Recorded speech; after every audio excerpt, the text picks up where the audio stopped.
Hi everyone, welcome to career big study circle. APSC group 2 prelims ఫలితాలపై update అయితే రావడం జరిగింది.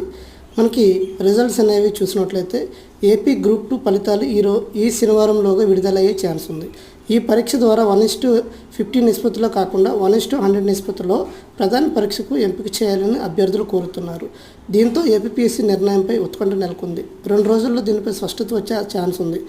నోటిఫికేషన్ జారీ, ప్రిలిమ్స్ మధ్య సన్నిహిత సమయం లేకపోవడంతో ఒక్కో పోస్టుకి 100 మందిని మెయిన్స్కి ఎంపిక చేయాలని అభ్యర్థులు కోరుతున్నారు. ఇదండి మనకి 1:50 రేషియోని 1:100 రేషియో చేయాలని అభ్యర్థులు కోరడం జరిగింది. అదేవిధంగా 1:100 చేస్తామని అందులో వన్ ఆఫ్ ద మెంబర్ అయిన సుధీర్ గారు మనకి చెప్పడం జరిగింది. చూద్దాం ఈ శనివారం రిజల్ట్స్లో ఏ రేషియోలో ఎలా వస్తుంది అనేది చూద్దాం. మ్యాక్సిమం 1:100 వచ్చే ఛాన్స్ అయితే ఎక్కువ ఛాన్సెస్ అయితే కనిపిస్తున్నాయి. కాబట్టి ఎక్కువ మంది మెయిన్స్కి క్వాలిఫై అయ్యే అవకాశం ఉంది. Thank you all.